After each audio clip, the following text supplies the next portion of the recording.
ఒక శతాధిపతి ఉన్నాడు. అతనికి చాలా అధికారంలో ఉన్నాడు గనక కొంతమంది అతని దగ్గర సేవకులు ఉన్నారు. అయితే తనకు ఇష్టమైన ఒక దాసుడు తనకు పక్షవాయువు వచ్చింది. ఆ పక్షవాతంతో అతను మరి ఎంతో బాధపడుతున్న పరిస్థితుల్లో ఆ ప్రదేశాలకు ప్రభువు వచ్చాడని ఆ శతాధిపతి ప్రభువు దగ్గరికి కబురు పంపిస్తున్నాడు. అయ్యా, నీవు నా ఇంటికి వచ్చుటకు నేను పాత్రుడను కాను, అలాగని నీ దగ్గరకు రావటానికి కూడా నేను పాత్రుడను కాను. నా దాసుడు చాలా ఇబ్బంది పడుతూ ఉన్నాడు. నీవు ఎంత బలహీనునైనా బాగు చేస్తావని నాకు నమ్మకం ఉంది. నేను విని ఉన్నాను. నేను నిన్ను వెంబడించకపోయినప్పటికీ నీ గురించిన మాట నేను విని ఉన్నాను. నీవు ఎంత శక్తివంతుడివో నాకు నమ్మకం కూడా ఉంది. అయితే నీ ఒక్క మాట మాత్రము సెలవిచ్చినట్లయితే ఇక్కడ నా దాసుడు బాగుపడతాడు అని నేను వేడుకొని చెప్పినట్లుగా మీరు వెళ్ళి ప్రభు దగ్గరికి వెళ్ళి చెప్పమని తన దాసులను పంపించాడు. నా ప్రియ సహోదరి సహోదరులారా, ప్రభు ఏమన్నాడో తెలుసా?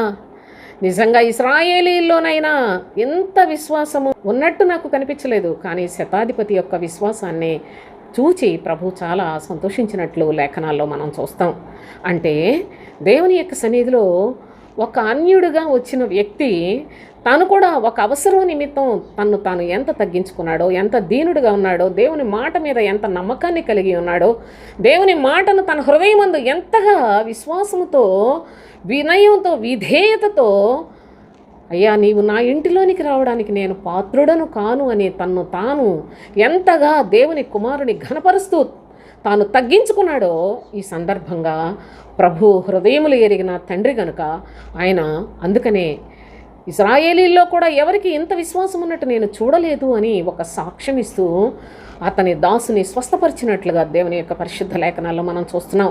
మన యొక్క జీవితాల్లో మనము కూడా ఏదో యేసు ప్రభువుని నమ్ముకున్నామని చెప్పి పెదవులతోటి చర్చికి వెళ్తున్నాం, భక్తి చేస్తున్నాం, బైబిల్ చదువుకుంటున్నాం, దేవుడికి ఎంత పడితే అంత కానుకలు ఇచ్చేస్తున్నాం అనుకొని మనల్ని మనం సంతోషపెట్టుకొనక సోదరులారా, మన హృదయంలో మనం ఎంతవరకు తగ్గించుకుంటున్నాం, మన తండ్రికి ఇష్టలుగా ఎందరం మనం బ్రతుకుతున్నాం జాగ్రత్తగా పరిశీలన చేసుకొని సంగతులు పైపైన చూడకుండా మనస్సు పెట్టి ఆలోచన చేసి అన్యుడైన శతాధిపతి కూడా ప్రభువుని అంతగా విశ్వసించాడే.